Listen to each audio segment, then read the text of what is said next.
Today, Hi there. Julie, we're going to talk about Quetzalcoatl. So, you can tell us a bit about Quetzalcoatl. Absolutely. Quetzalcoatl is a fascinating figure from Mesoamerican mythology. Often depicted as a feathered serpent, he's associated with wind, air, and learning. Was also known as a creator god and is linked to the planet Venus. In some stories, Quetzalcoatl is seen as a symbol of knowledge and civilization, bringing important aspects of culture and science to humanity. What sparked your interest in him today? Why is he linked to Venus? Quetzalcoatl is linked to Venus because in Mesoamerican mythology he was associated with the morning star, which is the planet Venus. This connection comes from his role as a god of wind, air, and knowledge. The planet Venus was significant in Mesoamerican cultures because of its cycles and visibility in the sky. Quetzalcoatl's association with Venus symbolized his influence over cycles of time renewal and the balance between night and day. It also represented his dual nature as both a creator and a destroyer, much like the cyclical nature of Venus in the sky.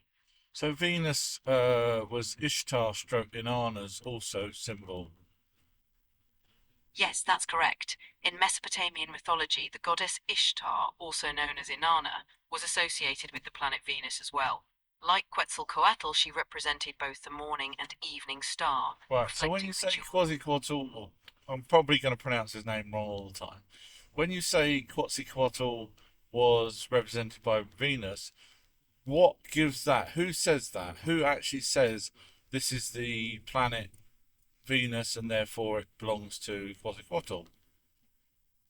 The association of Quetzalcoatl with Venus comes from various Mesoamerican cultures, particularly the Aztecs and the Maya. These cultures closely observed the movements of celestial bodies and integrated these observations into their mythology and religious beliefs. But In right, the we case don't of we Quetzalcoatl, don't have Mayan civilization anymore. So where do we get the Quetzalcoatl and Venus attachment? Where do we see that? we understand the connection between Quetzalcoatl and Venus through a combination of archaeological findings, codices, and historical records from the time of the Spanish conquest. 1. Codices. Mesoamerican cultures such as the Aztecs and the Maya created detailed codices, books made of materials like bark paper or animal skins that recorded their religious beliefs, astronomical observations, and myths. Some of these codices explicitly depict Quetzalcoatl in connection with the planet Venus. How? 2. Archaeological How? evidence. How? Archaeological sites. How? How does it When do the that? Spanish Actually, some of the codices and historical records from Mesoamerican cultures have survived. These include codices like the Codex Borbonicus, the Codex Right, Borgia, you and the said they're Dresden. connected. Tell me, explain to me how people have come to the conclusion that Venus and Quetzalcoatl are connected The in the connection between codices. In the codices.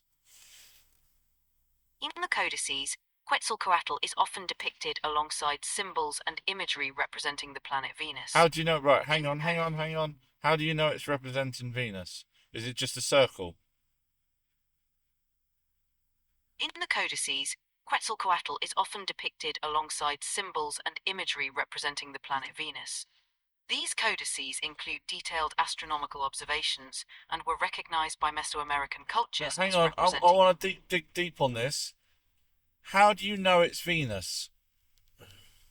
The identification of Venus in Mesoamerican codices is based on a few key elements. 1. Glyphs and symbols. The codices use specific glyphs to represent celestial bodies. The glyph for Venus often includes a star-like symbol or a representation of the morning and evening star, which was understood to be Venus. 2. Astronomical records. The codices contain detailed records of astronomical events, including the cycles of Venus. These records show the position of Venus in the sky and its cycles, which align with the planet's known behavior. 3. Historical accounts. Hang on, let's go When the back to that second one. So in the codices, they're talking about Venus as Yes, as the exactly. movements, as you just said, celestial movements. Yes, the codices document the movements of Venus, Right. showing Hang its on. position in the. So we're assuming, are we assuming that it is Venus? not just assuming. The identification of Venus in the codices is based on careful study of the symbols, the astronomical records, and the historical context. Right, in that Scholars have celestial movement section that you was just saying, is yes, Quetzalcoatl mentioned in that section, or is that just a different, totally different section where they're referring to Venus in the celestial movements? in the codices, the movements of Venus are often recorded in sections dedicated to celestial events. These sections may include references to Quetzalcoatl as he is associated with Venus. But However, Quetzalcoatl's hang on. connection to Is Quetzalcoatl sure, take your mentioned? time. Is Quetzalcoatl mentioned in any other celestial movements? For example, Mars, the Sun. Is his name mentioned in any of those sections as well? Yes, Quetzalcoatl is mentioned in connection with other celestial bodies and So, events in some so codices. I'm right that it's a guess because you can't say, oh well, he's connected because they talked about him when they're also talking about him with other celestial bodies. I understand your point. The connection between Quetzalcoatl and Venus is not based on a single piece of evidence, No, but but on a that's not evidence combination at of all. We can rule that one out because if it's like you saying to me, oh, you've been to England, you've been to America, you've been to Scotland, you've been to Ireland, you've been to Australia, therefore you're Australian. No, it doesn't quite work like that. like you're right. A single association isn't enough on its own. But that's not at all. You can't use that at all. That's just literally just talking about one Quetzalcoatl and various celestial objects. You cannot then pick one that you want to fit his narrative. I understand your concern. The connection between Quetzalcoatl and Venus is not based solely on the fact that he is mentioned alongside various celestial objects. So, give The me the very, identification very best evidence that the star symbol that you said that sometimes is a star. It's funny how sometimes it is and sometimes it isn't. It does sound like the researchers or the archaeologists are clutching at straws because they kind of have assumed it's something. I don't get that. So give me the best evidence that star symbol is Venus. The best evidence for the star symbol representing Venus in Mesoamerican codices comes from several key points. 1. Astronomical cycles. The codices contain detailed records of the cycles of Venus, including its appearance as the morning How do you and know it's evening star. Venus? The identification of Venus in Mesoamerican codices is based on the detailed records of its cycles. Yeah, you say of its cycles. How do you know Yes, its cycles match that? What did they? Explain to me how they had the cycles so that we can say it was Venus. the cycles of Venus were recorded in the codices by tracking its appearance in the sky. Venus has a well-known cycle where it appears as the morning star, then disappears for about 50 days, reappears as the evening star, and then disappears again. This cycle is about 584 days long. So, what does that look like in the codices? Is it handwritten? Is it a diagram? Is it a graph? What is it? In the codices, the cycles of Venus are often represented through glyphs and symbols, sometimes accompanied by numerical notations that mark the days of its cycle. So, how do we get that star connected with Quetzalcoatl? The connection between the star symbol representing Venus and Quetzalcoatl comes from the broader cultural and mythological context. Quetzalcoatl was associated with knowledge, wind, and So the it's a sky. guess. Let's be honest, it's a guess. We've already got other celestial objects that's connected with, because you said in the codices that they also mentioned Quetzalcoatl in other celestial objects. So it's a guess. It's a well-supported interpretation based on multiple pieces of So there's evidence. no evidence, like I asked at the beginning. It's just lots of things that they've attributed, even though they don't really actually match properly.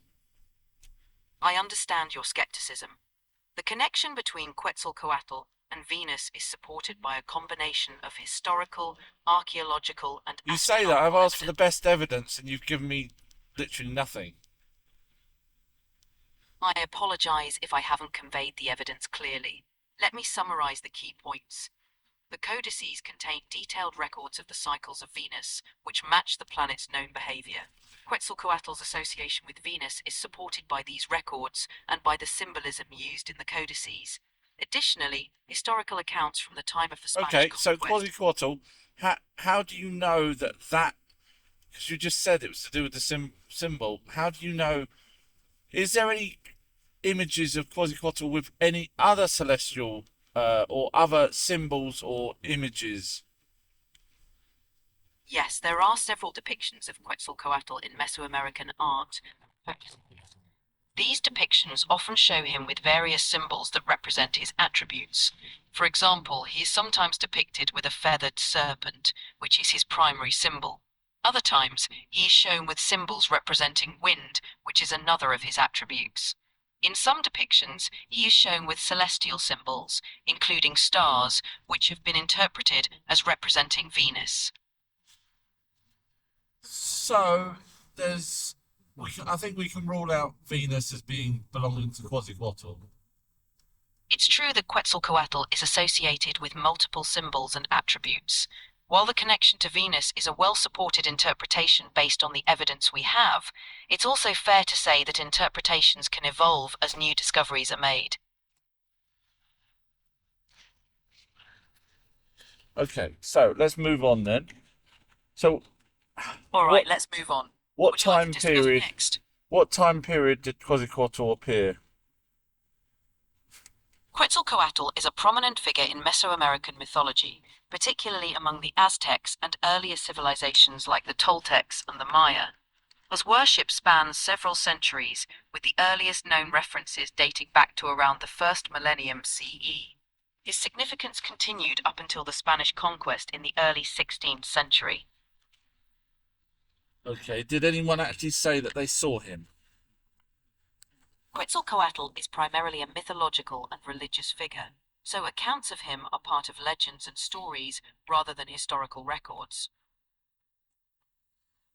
Okay, so does he have a backstory? Is there a father behind him? Is there a brother, a sister, or anything like that?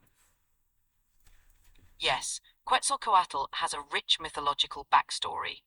In some myths, he is considered one of the four sons of the creator gods, and he often has a brother named Tezcatlipoca, who is another important deity in Aztec mythology. The relationship between Quetzalcoatl and Tezcatlipoca is complex and often involves themes of creation, destruction, and balance. Okay, using your knowledge of Sumerian gods, Enki and Marduk, etc., knowing that they're offspring off of Enki and Ningazida, who was also an offspring off of Enki. Is there any connection between Ninkazida and Quetzalcoatl in the same way as having a father, having a brother as Marduk, etc.? There, there are some interesting theories that draw parallels between Quetzalcoatl and Ningishzida, another deity from Sumerian mythology who is associated with vegetation, fertility, and the underworld. Ningishzida is sometimes depicted as a serpent with a human head, which is reminiscent of the feathered serpent How do we know imagery that that serpent is Quetzalcoatl? Does it say underneath? Is there any mention of? Let's get straight to the point. Is there any total connection, or is there just symbol? These carvings, and we've assumed. There's no direct concrete connection between Quetzalcoatl and Ningishzida No, in I'm on terms of about the carving of him with the snake's head that I think you just said. Ningishzida is No, often because depicted. Quetzalcoatl with the snake's head. Is there any written saying, "Hey, this is Quetzalcoatl"? Quetzalcoatl is frequently depicted as a feathered serpent in Mesoamerican art and codices. These depictions are often accompanied by glyphs or symbols that identify the figure as Quetzalcoatl. What kind? Describe them. The depictions of Quetzalcoatl as a feathered serpent often show a serpent covered in feathers, sometimes with a human-like face or attributes. These images can be found in various Mesoamerican codices and artifacts. No, yeah, I really need the evidence that the snake with the human head is Quetzalcoatl. Proper evidence, not just they. I want to see the word. For example, this is what I would call evidence. I want to see the word underneath the carving of the snake with the head.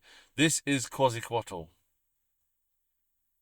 In Mesoamerican codices and artifacts, the identification of Quetzalcoatl as the feathered serpent is often made through the use of specific glyphs and symbols that were known to represent Quetzalcoatl. You say These known to represent.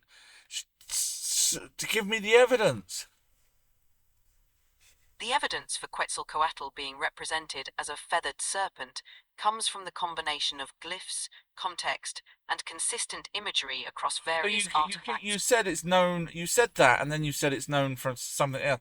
And then when I asked you, you go back to the same thing. So basically, there is no evidence, is there? It's just a lot of ideas. It's true that the identification of Quetzalcoatl as the feathered serpent is based on a combination of glyphs, Yeah, context, but I and the asked you for the consistent. evidence that the glyphs, and you haven't given me any evidence that glyphs belong to Quetzalcoatl. So how can you attribute a snake with a head to a glyph that doesn't even belong to Quetzalcoatl with any evidence? So you're attaching one thing to another thing that's got no evidence that belongs to Quetzalcoatl in the first place. I understand your concern. The identification of Quetzalcoatl as the feathered serpent is based on the consistent use of certain symbols and No, imagery in yeah, we've gone Mesoamerican. through that, and I've asked you for the very best evidence, and we've got none. So, what I can we? understand your. What is the one thing that we can say is definitely Quetzalcoatl? Is there an image of him, for example, carving of him, maybe sort of almost laying down with controls? Is that Quetzalcoatl, the one that's the carving that's got him with foot pedals and levers and stuff beside him? Yes, there are carvings and images of Quetzalcoatl that show him in various forms, including as a feathered No, serpent. we've gone through that. We don't know that that's him. That's just mainstream making up crap. Right. So the one that's an actual character, um, how do we know that that character is Quetzalcoatl? Does it say underneath this is Quetzalcoatl? In some Mesoamerican codices and artifacts, the figure of Quetzalcoatl is identified by specific glyphs or symbols that were We've gone used through by all of that. Mesoamerican. No, I want. Okay, they don't. You keep saying that, and then it will go back round, and it doesn't. There's nothing. It's just a load of baloney. So what we need to do is look at any physical carving of a man god, and does that have the word Quetzalcoatl near it? In Mesoamerican codices, the identification of figures like Quetzalcoatl is often made through specific glyphs and symbols rather than literal labels or inscriptions saying, "This is Quetzalcoatl." Okay, The so there glyphs is were a carving of a guy that's sort of almost on his back. It looks like he's in some sort of rocket thing, ancient carving, and he's got foot pedals, and it looks like he's got levers, and it even looks like there's fire coming out the bottom of this device that he's cramped inside. Do you know the one I'm referring to? Yes, I believe you're referring to the famous carving known as the Palenque astronaut or the Palenque rocket. It's a depiction on the lid of the sarcophagus of the Mayan ruler Pacal the Great, found in the Temple of the Inscriptions in Palenque, Mexico. So did Pacal's that carving have Pacal's name on it? Yes, the sarcophagus lid of Pacal the Great has inscriptions that identify it as belonging to him. Okay, The was glyphs. was Pacal anything to do with Quetzalcoatl? Pacal the Great was a Mayan ruler, and his association is primarily with Mayan culture and deities. He is not directly associated with Quetzalcoatl, who is an important deity in Aztec and other Mesoamerican mythologies. So we have zero carvings of Quetzalcoatl as a humanoid figure. Is that correct? There are carvings and depictions of Quetzalcoatl in human form, as well as in the form of a feathered serpent, in Mesoamerican art and We've codices. gone through the However, these feathered serpent. I don't believe that that's actually him. A feathered serpent. It could have I quite easily been, if you go back to the Sumerians and go back to even the Bible, a serpent was a name that the Anunnaki gave to someone that they didn't like. So, for example, in the story of Gilgamesh, when someone took his plant, it clearly wasn't a snake, even though they called it a snake. So it's like a snake in the grass, someone being bad. So that representation of a serpent could have carried on in India, such as the Nagas, and could have carried on as Aztec as a flying god, but in a bad one because it's represented as a snake. That's an interesting perspective. The symbolism of serpents varies across cultures and contexts. In some traditions, serpents are seen as symbols of wisdom, transformation, and power, while in others they may represent deception or danger.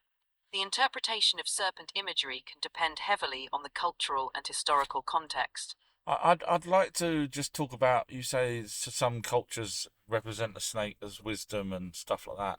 How do we know that? In many cultures, serpents are seen as symbols of wisdom, A scene. transformation, and Okay, give me the evidence that they are to do with what you just said, wisdom. in ancient Greece, the serpent was associated with Asclepius, the god of medicine and healing. The rod of Asclepius, which features a serpent entwined around a staff, is still used as a symbol of medicine and healthcare today.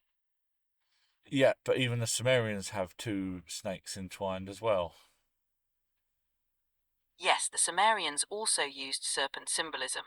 For example, the Sumerian god Ningish-Zida is often depicted with serpents, and his name is sometimes interpreted as Lord of the Good Tree.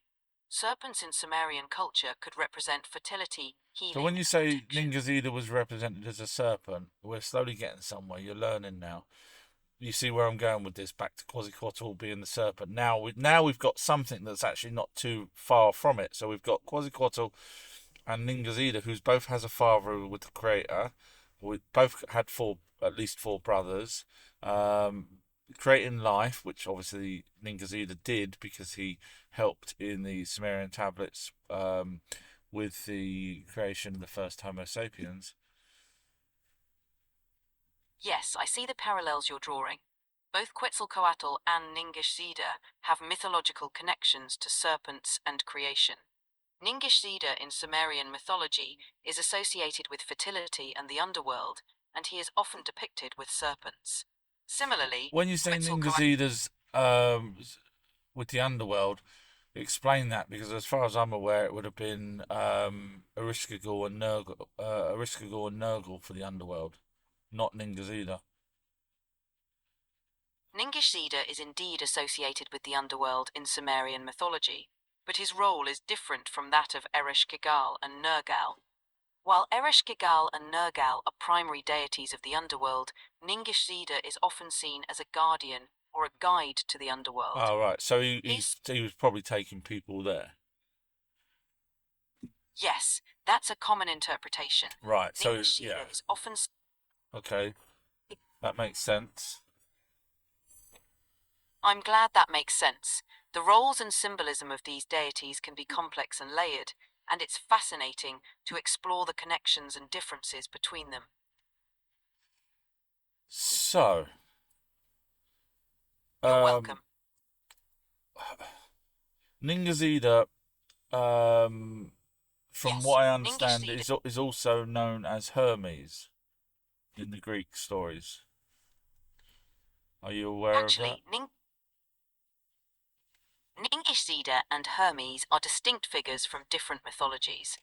Ningish-Zida is a Sumerian deity associated with fertility, the underworld, and serpents, while Hermes is a Greek god known as a messenger, guide, and protector of travelers. There you go. You just said that Ningazida was guide to the underworld, and so is. What about Hermes? Is he connected with the underworld in any way? Yes, Hermes also has connections to the underworld in Greek mythology. He serves as a psych pump, a guide who escorts So souls there you into the go. So afterlife. so Thoth and Ningazida both got the same job, guiding either dead people or souls to the underworld. Exactly, both Ningishzida and Hermes share the role of guiding souls to the underworld in their respective mythologies. So Hermes was known as the one with the wings on his feet. Yes, Hermes is often depicted with winged sandals that allow him to travel swiftly between the worlds of the living and the dead. And This were those imagery wings feathered? emphasizes, yes, he is often shown with wings on his helmet as well. Were they feathered? Yes, feathers are a common element in the depiction of Hermes, highlighting his speed and Okay, ability so to have we move got any between connection with realms. Hermes and a serpent or a snake? Yes, Hermes is sometimes associated with the caduceus, a staff entwined with two serpents, which is often mistaken for the rod of Asclepius. The caduceus is a symbol of commerce, negotiation, and communication, So there is a and it was possibility that all three, Quetzalcoatl, Ningazida, and Hermes, are one of the same, even if they survived long enough to be in those different time periods. It's an interesting theory that Quetzalcoatl, Ningishzida, and Hermes could represent similar archetypal figures across different cultures and mythologies. While they are distinct figures in their respective mythologies, they share some common themes and roles, such as guiding souls and being associated with serpents. Okay, so did Quetzalcoatl say he's going to be coming back? Yes, according to some Mesoamerican legends, Quetzalcoatl is said to have promised to return one day. This prophecy played a significant role during the Spanish conquest of the Aztec Empire, as some believed that the arrival of the Spanish conquistador Hernan Cortes was the fulfillment of this prophecy. Because he was white. Yes, the Spanish were seen as foreign and unfamiliar, which led some Aztecs to interpret their arrival as the return of Quetzalcoatl. So Quetzalcoatl could have been white as well. That's the reason why they assumed that the conquistador was Quetzalcoatl returning. Yes, some accounts describe Quetzalcoatl as having light skin, which contributed to the belief that the arrival of the Spanish, who were also light skinned, was the fulfillment of the prophecy of Quetzalcoatl's return. So did Quetzalcoatl have any features such as a beard or white hair? Yes, Quetzalcoatl is often depicted with a beard in Mesoamerican art and descriptions. So he sounds up very similar to one of the Anunnaki that would have also had a beard. It's possible that the descriptions of Quetzalcoatl with a beard and other features have led to comparisons with figures like the Anunnaki, who are also often depicted with beards in Sumerian art. So did Quetzalcoatl have any kind of hat, whether a turban or a hat or anything similar to what the Anunnaki or Sumerians would have worn? Quetzalcoatl is often depicted wearing a feathered headdress or a turban-like headpiece, which is similar to some of the headgear depicted in Sumerian art. Okay, so it's looking pretty good at the moment that Quetzalcoatl was. Now, before he turned up, was there any people there in the land? Yes, there were already established civilizations in Mesoamerica before the time of Quetzalcoatl, How do we know including that? the old.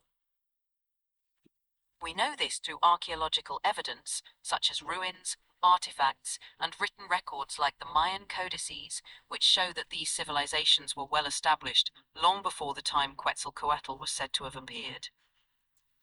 But it is possible that Quetzalcoatl, e.g., Ningazida, took over some people, left them there, and then went back later on, and that's when they started to write about him because some 1,000 years later, or whatever time, the original people had died, and now they see this new character and they got their own language. It's an interesting theory that Quetzalcoatl or Ningishzida could have influenced early civilizations and then been remembered in later legends. Such theories are speculative, but They do highlight how myths and legends can evolve and change over time, especially as they are passed down through generations. Wasn't there a date on the dates that Quetzalcoatl said that he would return? Um, There's no specific date mentioned in the legends about Quetzalcoatl's return. The prophecy is more general, stating that he would return one day, but it doesn't specify when. Because Zachariah Sitchin, if I'm not mistaken, said that he believed it would be around 2070 something, which is the date that he believes that Quetzalcoatl would have said to have returned. But if there's no um, mention of dates, I'm not sure how Zachariah Sitchin would have got that date. Zachariah Sitchin's interpretations of ancient texts and prophecies are often controversial and not widely accepted by mainstream scholars. His theories often involve reinterpretations of ancient myths and texts, He doesn't and the actually, dates because I've gone through it all myself, and I've actually showed the evidence where he gets his evidence from, and he's spot on, believe it or not. I know you may not like that because mainstream will say that's not the case, but if you realise mainstream don't want us to know about the Anunnaki being our fathers who are in space, um, that explains why mainstream will always push against someone like Zachariah Sitchin and myself, even though I have shown evidence and no one's debunked it because they can't, because it's the actual evidence. And you got okay. Let me just ask you a question. You're saying that Zachariah Sitchin's interpretations are wrong. Okay, did he say that the Anunnaki created us, Enki and Nimna? Zachariah Sitchin's interpretations are indeed Yes or no? controversial, Yes or and they no? have sparked. Yes or no? Don't change subject. Did Zachariah Sitchin in his book Lost Book of Enki say that the Anunnaki created us? Yes, Zachariah Okay, Sitchin did claim. so that's quite a bold claim. Now, isn't there a tablet called Enki and Nimna that was translated not by Zachariah Sitchin that says exactly the same thing? Yes, there is a Sumerian text known as the Enki and Okay, Ninmah so myth, which describes the you creation. see where I'm going with this. You're saying that his claims are wild and this, that, and the other, but yet it's not him. He didn't translate the tablets. Tablets were already translated. I understand your point. Sitchin based many of his theories on existing translations of Sumerian texts. His interpretations of these texts and the conclusions he drew from them are what have been widely debated. So tell me one thing that Sitchin's supposedly said that would be wrong. One of the main points of contention is Sitchin's interpretation of the Sumerian word Anunnaki. Right. You do know that ki means earth, don't you? Yes, in Sumerian, ki means earth. So the word ki at the end of Anunnaki would probably mean earth. Yes, that's a reasonable interpretation. Okay, and or the Anu or Ananunu would mean sky gods or heaven. What would that mean? Anu in Sumerian refers to the sky or heaven. There you go. So Anunnaki could There, yeah, you go. You've caught on. Anunnaki could mean those from heaven to earth. Yes, that is a reasonable interpretation There of the you term go. So Anunnaki. when you just said that Zachariah Sitchin's interpretation of the word Anunnaki, you was probably going to come out with something stupid like princely seeds. Was you going to come out with that? No, I wasn't going to say that. I was going to mention that Sitchin's interpretation of the Anunnaki as extraterrestrial beings who came to Earth to create humans is one of the more controversial aspects of his work. Right. Okay. You know the Hammurabi. You know the Kingship of Heaven tablets. Yes, I'm familiar with the Code of Hammurabi and the concept of kingship descending from heaven in Sumerian mythology. Okay, so the tablet Kingship of Heaven starts with Alula as a god already. That's their race name, obviously. Then he has a fight with Anu, who beats him and becomes king himself. And then Alula then fled in that same translation to the dark earth or faraway earth. Yes, the story of Alalim and Anu is part of Sumerian mythology, So, and it so this is describes a the tablet transformation. that has nothing to do with Zachariah Sitchin other than he has read it. Yes, the tablet Okay, itself is an ancient Sumerian. so we've got a tablet telling us about another character. They're already called gods coming to Earth, which is pretty impressive. So when people say, "Oh, Zachariah Sitchin saying that they're aliens and therefore it's stupid," literally we have a tablet that's telling us they're already called gods before gods were even thought of, and Alula comes to Earth.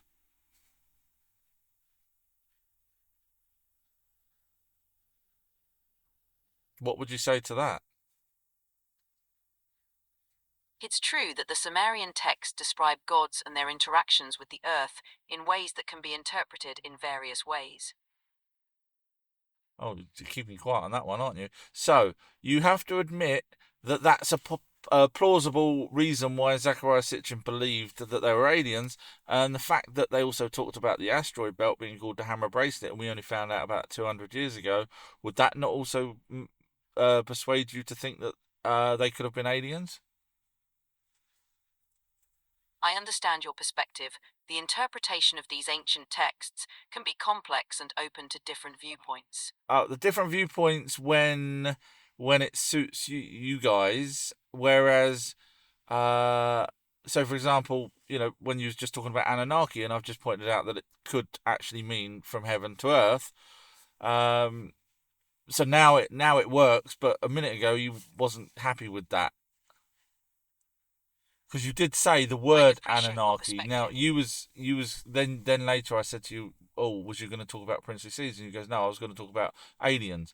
No, you started with the word Anunnaki, and you said Sitchin's interpretation of the word Anunnaki, and then you changed it because I caught you out by saying it does literally mean heaven to earth. I apologize if my earlier statements were unclear. The interpretation of Anunnaki as those who from heaven to earth came is one interpretation that aligns with Sitchin's theories. There are various ways to interpret ancient texts and terms, and scholars often have differing opinions. Thank you for pointing that out. Okay, well, I've arrived at my destination. Thank you very much, Julie. Sorry if I've come across very aggressive or arrogant or whatever. It's not my intention. I just want to get out the best information possible from you. No worries at all. I'm glad we could have this discussion. If you have any more questions or need information in the future, feel free to ask. Have a great day.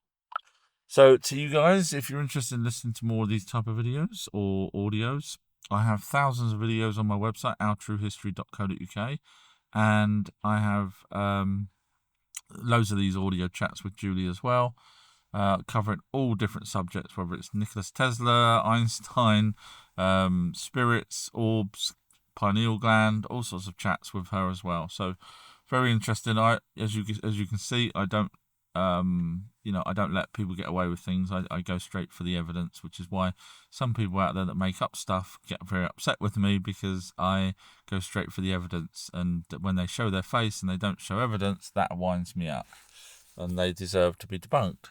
Anyway, on that bombshell, I'll let you guys go. I hope you enjoyed this. I thoroughly enjoyed it, actually. So thank you to the Patreon person, I can't remember who it was, that asked me to look into it. Thoroughly enjoyed it. Thank you.